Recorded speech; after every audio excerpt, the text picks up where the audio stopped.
I I can't tell from the way you present to yourself to me that you've done that kind of stuff with your analyst. Because when you talk with about analysis with me, it's basically always about Lacan and Jung. Have you yet been able to or wanted to, have you yet accomplished having really concrete detail type conversations with your analyst about like this is who my mom is. Like here's a bunch of things she and I did together when I was a little kid. Here's things she did to me. Here's something that makes me start crying. Here's something that makes my legs shake. Mm. Here's something that my dad did. Oh, when I think about this, my head is full of electricity and I slam it against the pillow. Yeah. Have you had those kind of Yes, experiences yet? yeah, absolutely. Yeah, Okay. very early on, I had those experiences. Okay. Yeah. Why? Did you say why? Yeah. Because it's not a given that people do that. I Yeah. mean, I've seen people go to analysis for years and remain at a completely surface kind of level. Yeah. And And sorry, go ahead. so I'm just not, I'm not,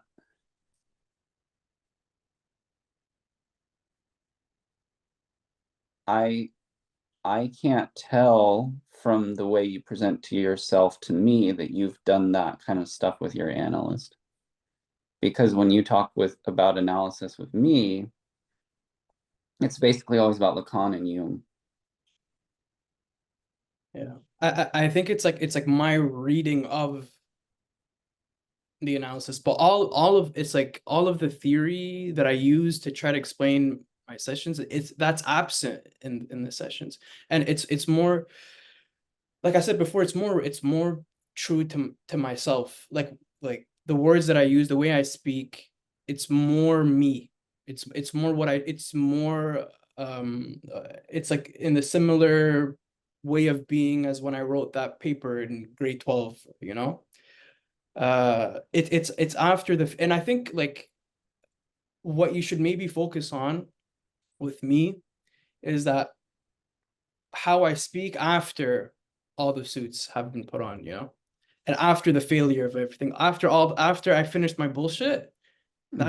that's when the true that's where my thought begins. And I don't know why I do that. I think it's I don't know. I think I do know. Like I think it's because I see something of value there, but I don't know how to say it. So I use it. I use the lingo of these thinkers to try to express what I'm trying to say, or what I have felt. But in my sessions, like you know, like I'd speak of I'll tell you about an experience I had, and maybe like on in the lines of have I talked about like you know, these concrete details of what happened and stuff. I was talking to her about a trip I had to Montreal like 2 years ago, and me and my friends went to go hiking, and we got lost on the mountains, and we had to walk our way down the mountain to get back to like the resort, and it was like a 4 hour walk. And as we were walking, and this is like in, you know, in the wild, you know, and I heard like this song as we were walking. And then I was like, oh, like this is like a beautiful melody. And then when I like listened to it again, I realized it was frogs.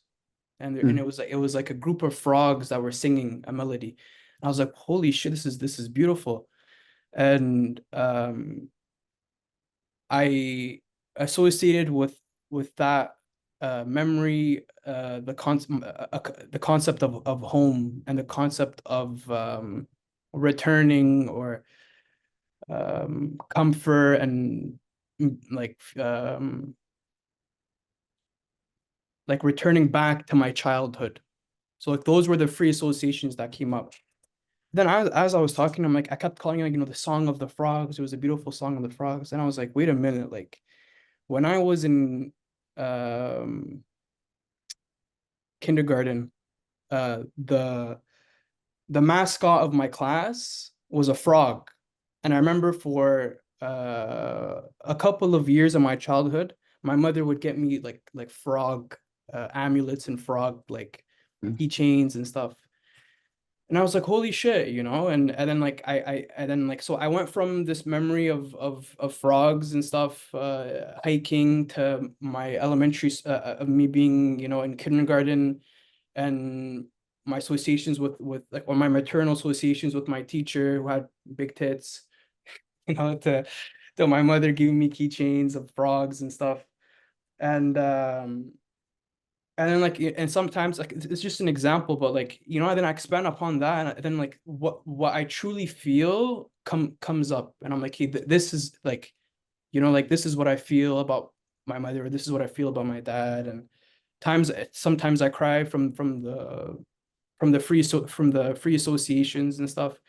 And maybe like I haven't had the opportunity to kind of like expand upon the experiences I had in my sessions, because I find it like it's very intimate, not as in intimate as in like I don't want to share, but intimate as in like only I could see the connections, like only I can truly see the historicization of my past, you know. And I think it's that, like that's what I really like. That's why I'm in analysis. It's specifically for that. Is to kind of, and like fuck Lacan, fuck Freud, fuck all that shit. Like it's not like I don't think about Lacan and stuff when I'm in my sessions, but it's that process of like these strings of events in my life that have no direct connection, like as in like a timeline, like an order, a chronological connection, but this unconscious connection of different events in my life. So it's like to see, yeah, it's to see that, and there's a reflection of like age too that comes about. It's like there's a different age when you look at that timeline versus like your actual chronological life. I'm 1, 2, 3, 4 years old. Mhm. So it's to kind of construct that. It's to construct that structure of myself uh in perpetuity forever. Yeah. Well, that is an interesting question. Is like, should we do it forever? Because from what you said to me now, like it's very obvious to me that your experience was, for all practical purposes, the same as mine insofar as like something happens called analysis, Mm. right? I can see from what you've said to me, like, yeah, he's doing an analysis, and it on that level, it doesn't matter if it's a Jungian or a Kleinian or a Lacanian. That's analysis. Um, so should it be done forever, right? Sometimes I think that I should like do it again or like start doing that again. And sometimes I'm like, where does that leave me? So I think part of what I'm also trying to build is a community of people who can,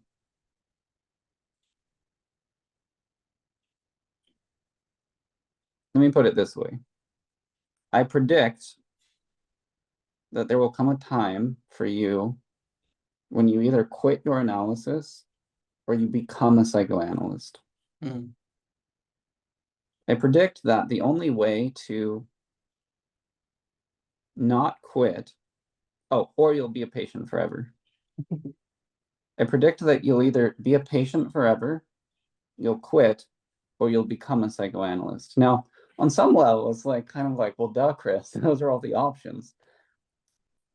But there actually needs to be a fourth option.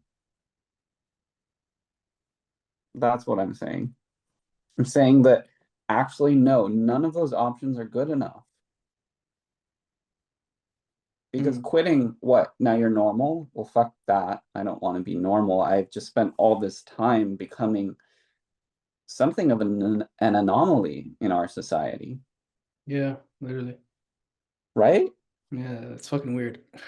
It's making you into an anomaly. So, okay, so you're gonna go be normal after you did all that? That doesn't feel quite right. You can be a patient forever, which kind of sucks because like I don't want to do that because then I don't want to constantly be in the on the sofa. No. I mean, maybe it's self-explanatory why I don't want that, but it feels pathologizing Mm. and it feels like maybe I have a paid friend or maybe I just am insistent. I mean, not even the psychoanalyst wants me to be a patient forever, Mm. theoretically. So then my last option is to become a psychoanalyst, which to my mind is to join the cult, right? Well, I think there needs to be a fourth option. And so when I'm talking about anthropology, in a way, I'm just using that word as the placeholder for the fourth option. And so I'd like to figure out a way to, I think it would just be really cool. I mean, we have the whole world at our hands because we have the internet and so forth. I just think it would be really cool if we could just find like five other people, even, right? Or two or one, whatever. I don't care. That like have some sense of this problem that I'm talking about. Mm. Who knows? Maybe we might get more than five after this, man. I get more fun. Um, because I do feel like I need to be doing the kind of work that is in analysis, but I want to break it free from. Yeah, outside of analysis. Yeah, to But do then, outside of analysis. Yeah. but then that produces all kind. I mean, no joke, that produces all kinds of scary problems. Like, there's a reason why it stays in that contract. This is why I like Jung. It's because at Yeah, the end, like he produced his own, like the Red Book being this thing that's completely like uh it's his own body of work, It's his own I personally think it's his only body of work, It's the source of everything. But like and he would encourage his patients to write their own Red Book, yeah, to build your own kind of cosmology. You build your own anthropology.